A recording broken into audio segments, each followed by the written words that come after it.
Como el tiempo es oro, tengo exactamente 30 minutos para resolver la clase. Cuando hablamos de síndromes coronarios agudos, ya no es el paciente que tiene esa angina estable, sino tiene una placa inestable.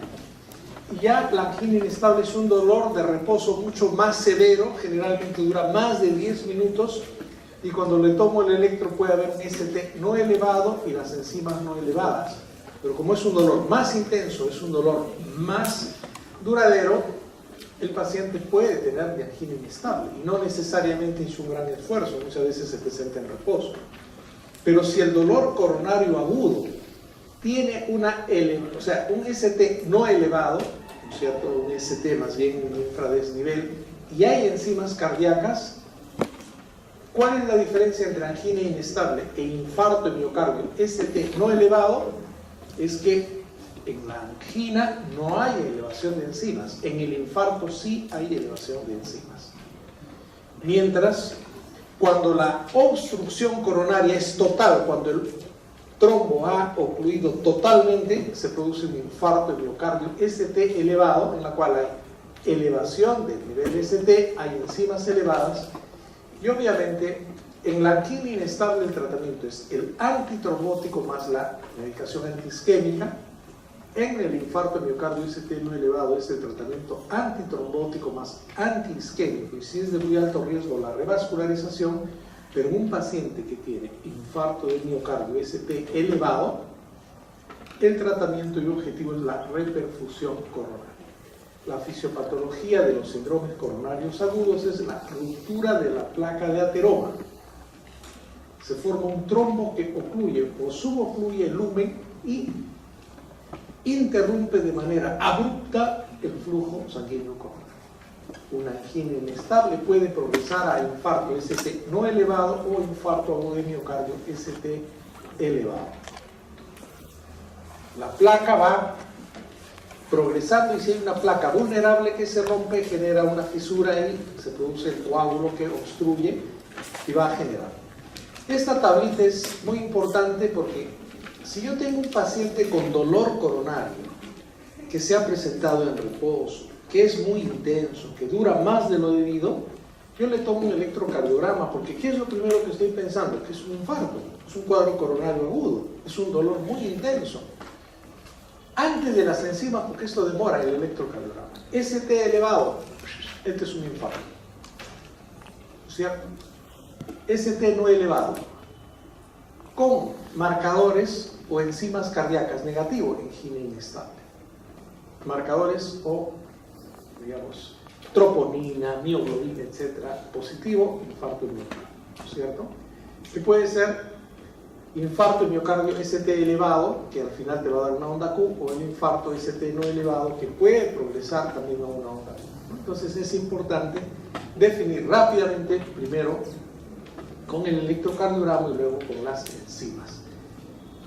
Un síndrome, ¿no?, agudo coronario tiene como fisiopatología la placa inestable. Esta placa se rompe o se fisura exponiendo el contenido subendotelial rico en lípidos y genera el proceso inflamatorio un nuevo trombo. También hay una obstrucción mecánica progresiva por la enfermedad arteriosclerótica progresiva, y en otros casos cuando la endoprótesis puede reestenosarse, cuando hay una enfermedad sobre injerto de derivación. Los puentes aortocoronarios también pueden volver a obstruirse. Los stents también pueden volver a obstruirse, ¿cierto? Y también puede haber una obstrucción dinámica de las coronarias por vasoespasmo, en la angina de Prince mental, la disección de la arteria coronaria, vasculitis, embolia, uso de cocaína, ¿no? Ya no voy a repetir, tienen el video, lo pueden revisar, chicos, pero miren, qué interesante es ver el video y luego la explicación. Entra mucho más fácil. Esta placa tiene un gran contenido lipídico, los macrófagos y los linfocitos han originado gran inflamación, se ha roto y se ha producido un trombo. Cuando se obstruye, se ha producido angina inestable, infarto ST no elevado o infarto ST elevado. La clínica de un síndrome coronario agudo es un dolor anginoso de mayor intensidad, generalmente más de 10 minutos, que puede presentarse en reposo, es increciendo, no calma con el reposo, no calma adecuadamente con la nitroglicerina, y tendré también algunos subtipos, que es el reposo, de reciente aparición o angina progresiva. Pueden haber manifestaciones atípicas también. La disnea, el dolor mandibular, epigástrico, cervical pueden ser equivalentes, y la población de riesgo para equivalentes anginosos son las mujeres, la gente adulta mayor o anciana, los diabéticos, los de insuficiencia cardíaca o enfermedad renal crónica. Hay que identificar cuando hay un síndrome coronario agudo, ya la cosa no es tan tranquila, le doy su isorbide, le dejo que repose y todo va a pasar. No, ya hay una placa que se ha roto, ya ha subocluido la coronaria. Esta persona tiene alto riesgo de arritmias. ¿De qué mueren antes de llegar al hospital? De taquicardia y fibrilación ventricular. Si alguien tiene un... ¡pum!, cae en el suelo, ¿qué vamos a hacer? Llamemos a un médico. Ustedes son los médicos, pues. ¿Dónde está el desfibrilador? Tienen que... ¿Por qué? ¿De qué se mueren? De arritmias ventriculares. Hay que evaluar inestabilidad hemodinámica. El paciente infartado es un paciente que tiene grave riesgo de shock cardiogénico, hipotensión, signos de hipoperfusión. Una cosa es tener un infarto y otra cosa es tener un infarto con shock y congestión. Habrá que evaluar si hay soplos, ingurgitación yugular, crepitante, edema, etc. ¿No es cierto? Es muy importante, jóvenes, realizar su electrocardiograma. El paciente, si usted está de paramédico, tienes que tomarle si la ambulancia tiene un electro. Si es infarto ST elevado, ¿qué haces? ¿Dónde queda el primer centro que tiene angioplastía? No lo voy a llevar a una posta, no lo voy a llevar a un hospital chiquito. ¿Dónde hacen angioplastía? Ahí lo llevo, ¿no es cierto? Porque si no se hace angioplastía, ¿qué se puede hacer? Trombolisis. Si no puedes hacer angioplastía ni trombolisis, el hombre va a terminar con un enorme infarto, con un shock cardiogénico. Tomamos el electrocardiograma bacial y luego los comparativos. Un electrocardiograma normal no descarta enfermedad coronaria, debe tomarse a los 10 minutos de llegado al paciente. Cuando hay alteraciones del segmento ST o inversión de la onda T simétrica, estamos con signos electrocardiográficos de sospecha de signos de isquemia, la aparición de una onda Q. En los síndromes coronarios agudos, Zika, hay un 50% de alteraciones en el electrocardiograma, depresión del ST, inversión de la onda T simétrica, elevaciones transitorias del ST.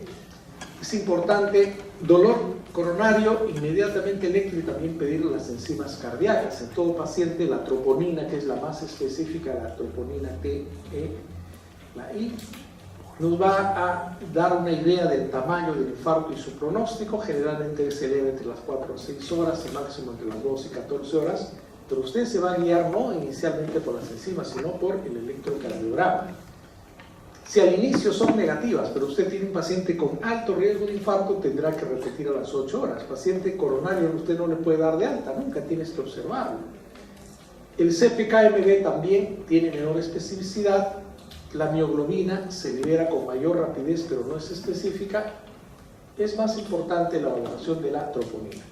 Y usted pedirá un hemograma para ver si hay anemia, un grupo RH, la bioquímica completa para ver si es diabético, si es renal, sus electrolitos. Ojo, con el potasio, el magnesio, puede su deficiencia ser potencial, causa de arritmias. El perfil lipídico, ojo, importante, el nivel de LDL, HDL, colesterol, perfil de coagulación.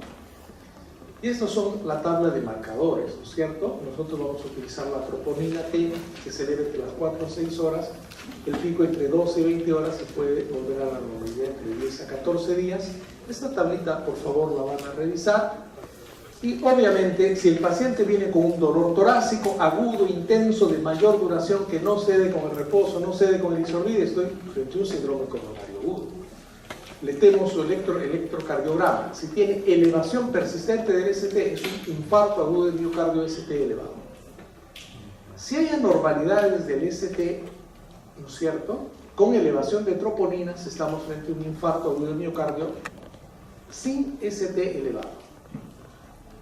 Pero si mi dolor coronario es de mayor duración, en reposo, no cede con el isorbide, con un electrocardiograma normal o indeterminado, sin elevación de enzimas, ya no es infarto, sino solamente angina inestable. Pero si yo hago angina inestable, ahora en 8 horas puedo hacer un infarto, ST no elevado, y a las 6 horas puedo infartarme, o sea, es un continuo. No es porque te has diagnosticado de angina inestable, vas a seguir angina inestable, no, es un continuo. De ahí la importancia de ubicar todo esto en un contexto de síndrome coronario. El tratamiento, hay que estimar el riesgo de infarto de miocardio y la mortalidad cardíaca a través de la escala de TIMI y escala de Grace. Esto lo hacen en las unidades de dolor torácico y en las unidades de cardiología intensiva, para determinar si el paciente tiene bajo, intermedio o alto riesgo. En la escala de TIMI se evalúa la edad, los factores como tabaquismo, hipertensión, hipercolesterolemia, diabetes o enfermedad coronaria, se le da una puntuación. Si le tiene antecedentes de estenosis coronaria, otra puntuación. Si usa aspirina en los últimos 7 días, otro punto. Si hay desviación ST mayor de 0.5 milivoltios, otro punto. Si hay 2 eventos anginosos severos en las últimas 24 horas, otro punto. Si hay marcadores séricos elevados, la escala de TIMI-Grace para evaluar el riesgo. Porque si yo tengo una angina inestable de alto riesgo, es muy probable que progrese a un infarto y tengo que hacerle la revascularización. En la escala de Grace también hay categorías de bajo, intermedio, alto, ¿no es cierto? Evalúa la edad, la frecuencia cardíaca, la tensión arterial sistólica, la creatinina y la clase de KIVI, ¿no?, de este infarto miocardio. KIVI es otra escala. Y obviamente yo tengo que tratar a un paciente. Igual el objetivo es disminuir la isquemia, disminuir la demanda de oxígeno, mejorar la perfusión coronaria. Aquí hay un concepto, perfusión coronaria, infarto sinónimo de angio, ¿no es cierto?, angioplastía, infarto sinónimo de trombolisis. Hay que evitar el daño al miocardio. Se utilizarán antiagregantes plaquetarios, anticoagulantes, antiisquémicos. Jóvenes, en los síndromes coronarios agudos, la antiagregación plaquetaria es importante. ¿Qué es lo que produce la obstrucción del vaso? Un trombo. ¿Cuál fue la primera medida que dieron los paramédicos que usted tendrá que dar cuando hay un infarto de miocardio? Que tome 3 aspirinas o 4 aspirinas de 100 miligramos, estas infantiles. ¿Por qué le dan la aspirina? Para lograr un efecto antiagregante. ¿Por qué le dan la primera aspirina en un infarto? Para lograr el efecto antiagregante. Pero aquí, doble resaltador, la terapia de antiagregación plaquetaria en pacientes con síndrome coronario agudo debe ser doble. Yo en un paciente con síndrome coronario agudo, ese dolor precordial que es muy intenso, que no cede adecuadamente con la nitroglicerina, en la cual estoy sospechando un infarto y no sé todavía si es angina inestable, infarto ST no elevado o infarto ST elevado, yo tengo que darle antiagregación plaquetaria doble. Ahí justifico darle aspirina y clopidogrel. En nuestro medio los receptores del P2I12, generalmente el de mayor uso es el clopidogrel. ¿Qué hace usted? Aspirina y clopidogrel. ¿Por qué doble antiagregación plaquetaria? Porque tengo que desesperadamente tratar de evitar que ese coágulo se forme. ¿De acuerdo? En la angina estable, no, le doy 1. Aspirina, si es intolerante a la aspirina, clopidogrel. Pero si estoy frente a un síndrome coronario agudo, ya en una emergencia, doble antiagregación plaquetaria. Se pueden utilizar, generalmente ya los cardiólogos utilizan los antagonistas de la glicoproteína 2B3A, como el abeximab, el eptifibatide, el tirofiban, pacientes seleccionados, mayor riesgo de sangrado. Además de la doble antiagregación plaquetaria, los pacientes con síndrome coronario agudo deben recibir anticoagulación. Bravo el asunto, ya tiene que ser manejado por expertos. El paciente tiene una angina inestable, ¿qué hace usted? Le da aspirina, le da clopidogrel y además anticoagulantes. Heparina no fraccionada en infusión continua o heparina de bajo peso molecular, 1 miligramo por kilo de peso, o inhibidores de la trombina o selectivos de la 10A como el fondoparinux. En nuestro hospital generalmente damos aspirina, clopidogrel y enoxaparina. ¿Y usted entiende por qué hay que doble antiagregación y anticoagulación? ¿Qué cosa tenemos que tratar de que no se forme el coágulo completamente? Si está subocluido, que no se complete. Y si es posible disolverlo, cuanto más precoz es el tratamiento, mejor. En una emergencia, aspirina, clopidogrel, enoxaparina, dosis terapéuticas.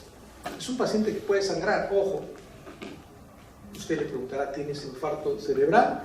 ¿Tienes hemorragia digestiva? Hay que ver las contraindicaciones, ¿no es cierto? Se le dará nitratos, nitroglicerina sublingual. Si hay síndrome coronario agudo y crisis hipertensiva, nitroglicerina endovenosa. Hay que darle betabloqueadores para bajar la frecuencia cardíaca y ahorrar el consumo de oxígeno y mantener una presión arterial sistólica entre 90 y 100. Hay que dar betabloqueadores de manera precoz si no existen contraindicaciones. Broncoespasmo, descompensación cardíaca, shock cardiogénico, ¿no? Y si presenta arritmias, betabloqueadores endovenosos. También se pueden dar vasodilatadores como nifedipino, clozapino, diltiazem, verapamilo, ¿no es cierto? Y en algunos pacientes se puede dar como antihipertensivo los inhibidores ECA, ¿no es cierto?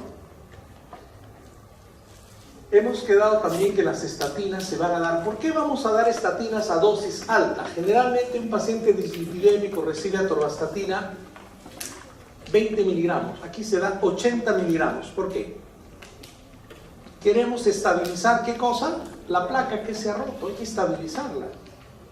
Evitamos la formación del trombo con aspirina, clopidogrel, anticoagulación. ¿Y cómo hago para estabilizar la placa? 80 miligramos de atorvastatina. Por su efecto hipolipemiante, pleiotrópico y antiinflamatorio, para estabilizar la placa aterosclerótica.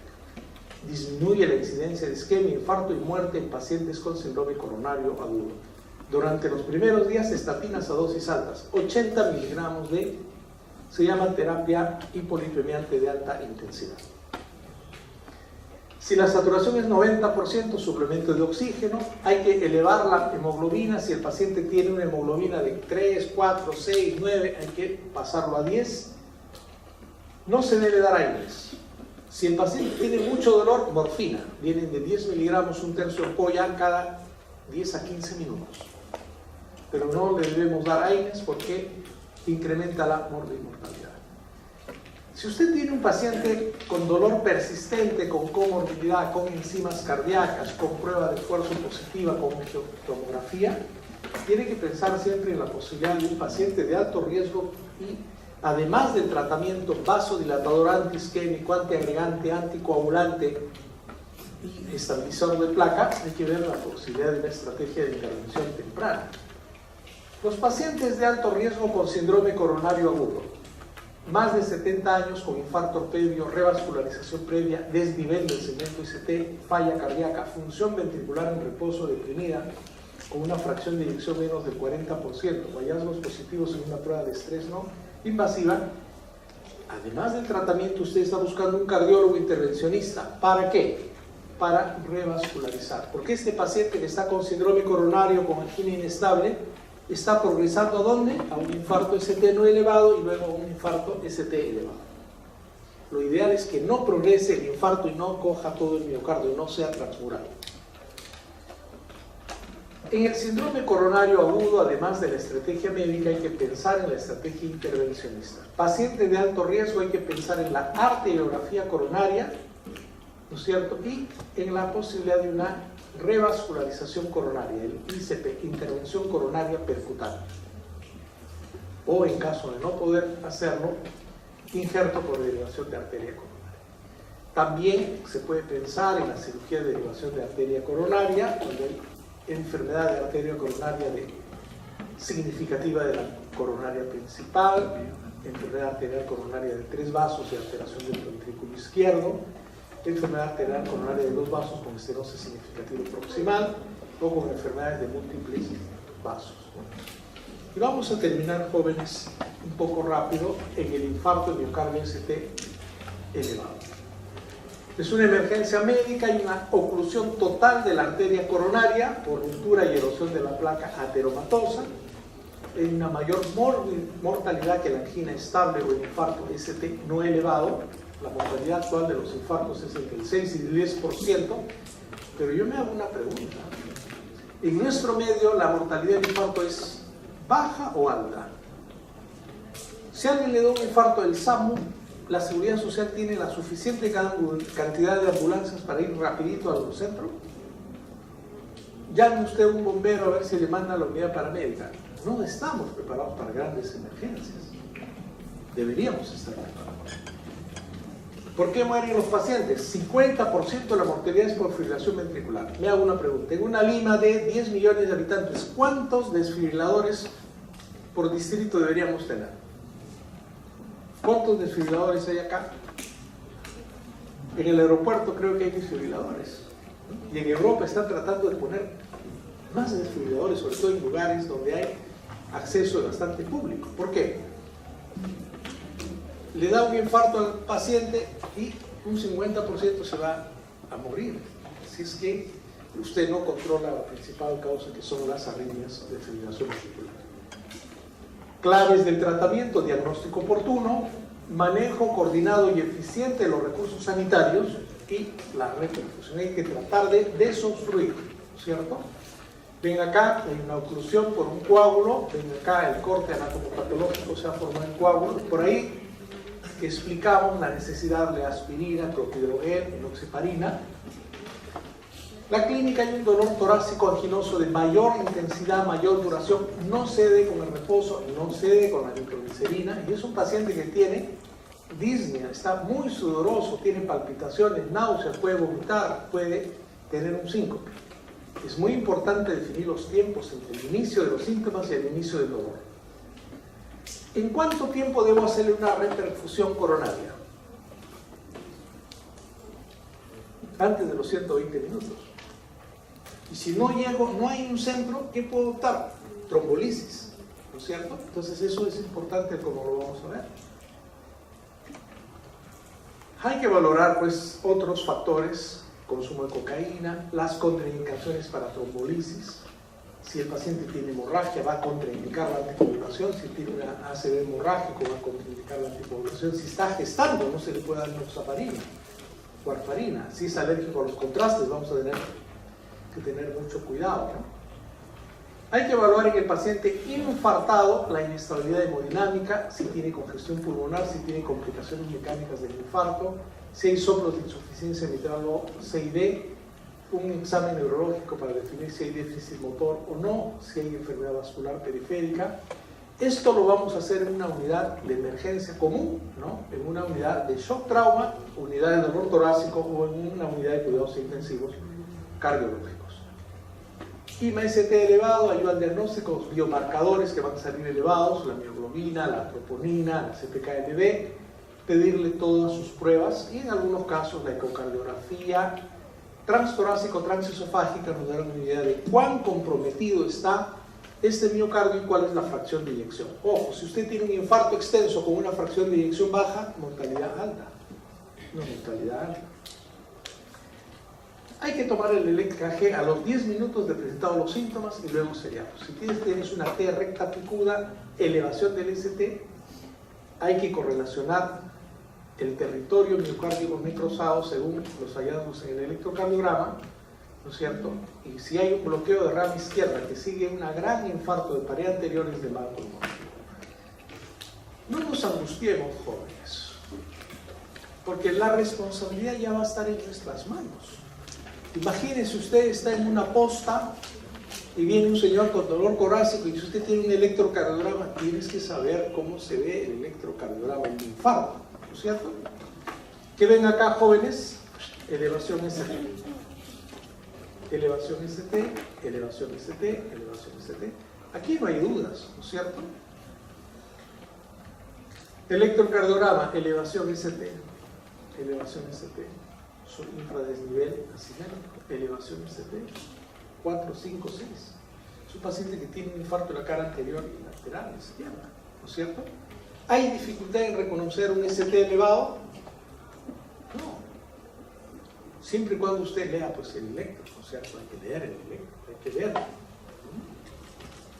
Acá, supradesnivel en 2, infradesnivel acá. 3, ABF, B6, supradesnivel. Usted como médico general al inicio, luego como médico especialista, nosotros como internistas en una emergencia, no siempre hay cardiólogos, o el cardiólogo está haciendo un procedimiento. Usted tiene que definir esto. Muchos médicos jóvenes trabajamos en ambulancias. Viene un señor que tiene un dolor precordial intenso, ST elevado. ¿Qué vamos a pensar? Inmediatamente es un infarto.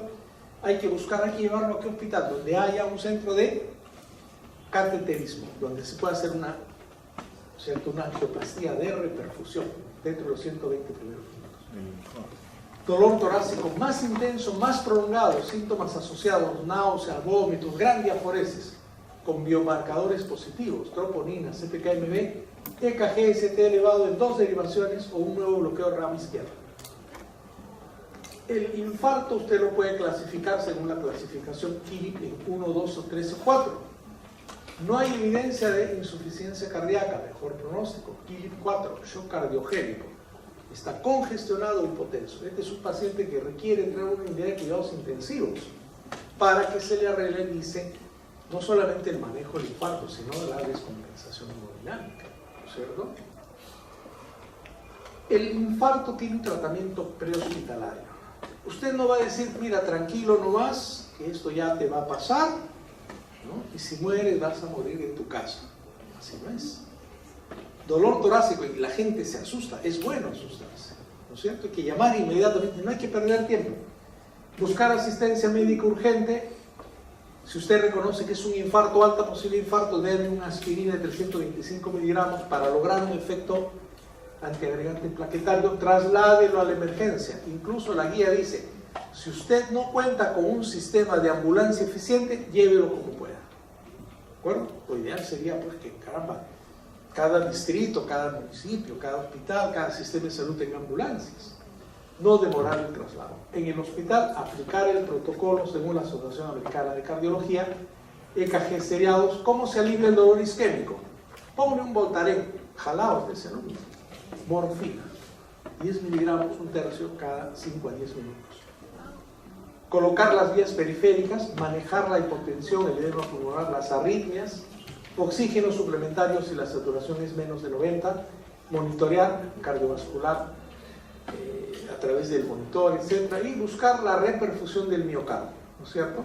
La reperfusión precoz busca desobstruir la arteria y evitar la zona de isquemia y de necrosis del miocardio. ¿Cómo se hace la reperfusión? A través de la trombolisis, la angioplastía o la colocación de un stent, ¿no es cierto? ¿Qué es lo ideal, jóvenes? El ICP, la intervención coronaria percutánea. Si a alguien le da un infarto, lo ideal es que lo lleven antes de los 120 minutos a un centro que haga angioplastía. Tiene que tener una unidad coronaria, cardiólogos permanentemente y su centro especializado. En este centro se malogró la máquina, no se puede hacer angioplastía. ¿Qué me queda? Dentro de los 60 minutos hacerle una trombolisis con alteplasa. Una trombolisis, ¿de acuerdo? Bueno, esto lo dejo para la casa, chicos, ¿ya? Pero obviamente si el paciente tiene un síndrome coronario agudo dentro de 10 minutos, yo tengo que ver si tiene ST elevado, es un paciente con infarto, ¿y cuál es mi tratamiento? Buscar la reperfusión.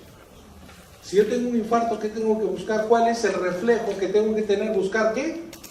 La reperfusión. Y mientras busco la reperfusión, le pongo su guía, su oxígeno, le cargo un dolor, le doy su nitroglicerina, le doy su aspirina, su clopidogrel, le doy su enoxaparina, porque lo voy a reperfundir, le voy a hacer una angioplastía.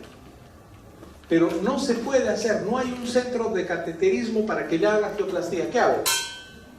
Trombolisis. ¿De acuerdo? El ideal es angioplastía. Segundo, trombolisis. Para el infarto ST elevado, los pilares del tratamiento son la antiagregación plaquetaria doble, la anticoagulación, el tratamiento antiisquémico y la reperfusión coronaria. Aquí pónganle doble resaltador, chicos. Antiagregación plaquetaria doble. Infarto, síndrome coronario agudo es antiagregación plaquetaria doble. No vaya a decir, oye, pero mira, ¿qué tal? A este paciente, pobrecito, le han dado aspirina, clopidogrel, enoxaparina. No, pobrecito, no. El paciente tiene un infarto, hay que darle antiagregación doble y anticoagulación, es parte del protocolo. Tratamiento antiisquémico y reperfusión coronaria. Cuanto más rápido sea la reperfusión, usted va a tener menos área de necrosis y el pronóstico de la recuperación del paciente va a ser mejor. Imagínese usted un miocardio 50% necrosado, ese hombre no va a vivir, es un infarto masivo, el pronóstico es muy malo, va a entrar en insuficiencia cardíaca, shock cardiogénico, va a morir. Antiagregación plaquetaria doble, aspirina, clopidogrel, dosis inicial 325, mantenimiento 81 miligramos, clopidogrel, dosis de carga 600 miligramos, dosis de mantenimiento 75 miligramos. Tratamiento anticoagulante debe iniciarse con todo paciente con infarto de miocardio, independientemente si será sometido a intervención coronaria percutánea o angioplastía o trombolisis. Utilizar heparina no fraccionada durante 48 horas o enoxaparina 1 miligramo por kilo subcutáneo cada 12 horas, ¿no es cierto?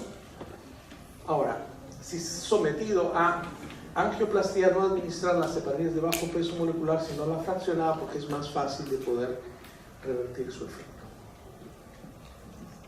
El tratamiento antiisquémico, la nitroglicerina vía oral, sublingual, endovenosa, morfina de 2 a 4 miligramos endovenosa, se pueden utilizar los beta bloqueadores, y la reperfusión coronaria.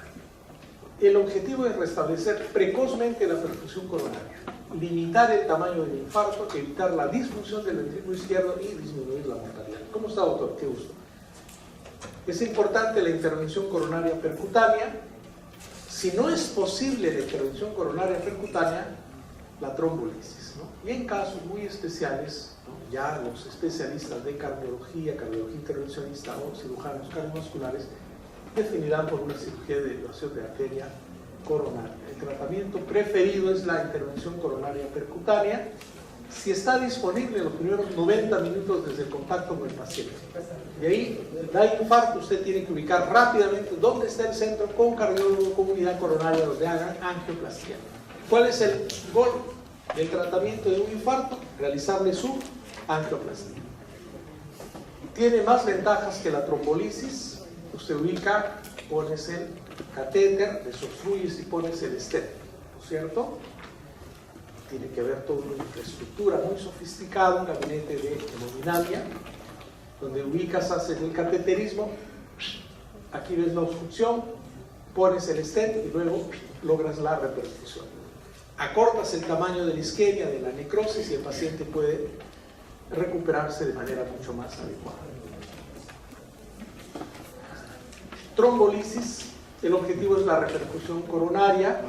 Está indicado en infarto ST elevado cuando no se puede realizar a tiempo una angioplastía. La trombolisis tiene una eficacia máxima cuando se administra en las primeras 3 horas de iniciados los síntomas, hay mayor disponibilidad y mayor facilidad de administración. En el Rebagliati, cuando no había cardiólogos o teníamos problemas con el equipo de cateterismo, los emergenciólogos, ¿no?, hacían trombolisis. Se puede utilizar alteplasa, tecneteplasa o estreptoquinasa. Generalmente en el Reba utilizábamos el alteplasa. Hay algunas contraindicaciones, y esto es manejo de la especialidad de cardiología. En el infarto con depresión del ST, pacientes con sangrado intracerebral. Pacientes con riesgo de sangrado no le puedes hacer trombolisis. La trombolisis se usa en combinación con la anticoagulación y la doble antiagregación plaquetaria. Son tratamientos de alta especialidad donde se busca evitar que se amplíe la isquemia y se produzca la necrosis miocardial. Contraindicaciones para la trombolisis, simplemente voy a leer una. Historia de hemorragia intracerebral, ¿no es cierto?, presencia de malformaciones arteriovenosas cerebrales, diátesis hemorrágica, sangrado activo. Y ante el fracaso de la trombolisis, ¿no es cierto?, podríamos replantear la posibilidad de hacerle una angioplastía previo a angiografía coronaria. Y en la cirugía de derivación de arteria coronaria está indicado cuando hay obstrucción del tronco de la arteria coronaria, obstrucción proximal de 2 o 3 arterias epicárdicas u obstrucción proximal de la descendente anterior. Pero usted como alumno debe saber que ante un infarto es angioplastía, trombolisis o ya en el manejo de la especialidad, la cirugía de derivación de arteria coronaria, ¿no es cierto? Obviamente le ponen unos puentes y se normaliza el flujo de sangre. Post-tratamiento hay que darles la aspirina, el clopidogrel como antiagregantes doble, los beta-bloqueadores, inhibidores CECA, las estatinas para mantener un LDL menos de 170, la espironolactona que ayuda a los pacientes que tienen insuficiencia cardíaca y moverlos a un programa de rehabilitación. Idealmente nuestros hospitales deberían tener unidades de cuidados coronarios y obviamente un paciente con infarto puede quedar con una serie de complicaciones dentro de las cuales las más severas son las arritmias ventriculares y el shock cardiogénico. Muchas gracias. Bien. Tratamos siempre de no perjudicar al colega en sus tiempos.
Muy bien, buenas noches. Se nota que voy a terminar la clase, ¿no? En realidad, yo siempre digo, no es lo mismo Messi en PlayStation que Messi en la cancha, ¿no? Igual, ¿no? La clase, no es lo mismo el audio que la clase, pues. La clase presencial es importantísima, ¿no? Porque generalmente el docente en la clase da algunos aditivos, sobre todo con respecto a su experiencia. Y acuérdense que lo dijo Einstein, ¿no? Albert Einstein dijo, ¿no? Que los conocimientos se afianzan en la experiencia, ¿no? Eso es clave, ¿no? Muy bien, vamos a hablar de cardiomiopatías. Creo que vienen de una clase de SICA, de síndrome coronario, ¿no? De los cuadros mucho más álgidos, agudos. Y cuando uno piensa en cardiomiopatía, mi objetivo de siempre, desde que nos conocemos en semiología, es saber el diagnóstico. O sea, no cateterismo, cineangiocronografía, Holter, placa de tórax, electro, que son pruebas complementarias. Lo que ustedes tienen que aprender es la clínica. En medicina interna, en pregrado, ustedes deben aprender la característica clínica de cada enfermedad. Si un paciente viene con golpeteo, palpitación, doctor, es una arritmia, pues doctor, la más frecuente, fibrilación auricular. Eso tiene que aprender a diagnosticar. Si un paciente viene con dolor intenso en precordio, agudo, súbito, fresquita la clase, doctor, es un SICA. ¿Es ET elevado o no elevado? Listo, está el diagnóstico. Si un paciente viene, viaje largo, dolor súbito, disnea, doctor, es una embolia pulmonar. Diagnóstico, ipso facto. Y si el paciente dice, doctor, mi papá duerme con almohada, se le hincha el pie, le falta el aire, tose, mire, pues ya está, un ICC. La primera causa, cardiopatía coronaria. O si un paciente viene con dolor intenso en precordio, con esta postura, examina un fuerte pericárdico, doctor, es una pericarditis, tuvo gripecita, ya está el diagnóstico, pericarditis viral, que es la causa más frecuente. Y si un paciente viene, están frescos, doctor, mi papá tiene fibrosis pulmonar, pero ahora viene porque se le hinchan los pies, le duele esta parte y le falta el aire, cor pulmonar, pues. La fibrosis pulmonar hace hipertensión pulmonar, cor pulmonar. Y así podríamos larvar, doctor, me falta el aire, me palpita el pecho y mire, expectorado sangre, ya está, fresquita la clase, mía, valvulopatía mitral, estenosis, y el paciente está rojo como un tomate, diagnóstico, clínico. Y si un paciente viene con esa misma historia, palpitaciones, disnea, y está amarillo, doctor, es una valvulopatía tricuspidia, pues, porque la tricuspidia da más insuficiencia cardíaca derecha y cirrosis cardíaca. Y así, muchachos, podríamos quedarnos hasta las 10 de la noche hablando de lo que ustedes tienen que aprender en este curso. No cateterismo, no ecocardio, no Holter, diagnóstico. Igual, ahora que vamos a hacer cardiomiopatía, igual. Doctor, ¿cómo diagnostico una cardiomiopatía desde el punto de vista clínico? Paciente que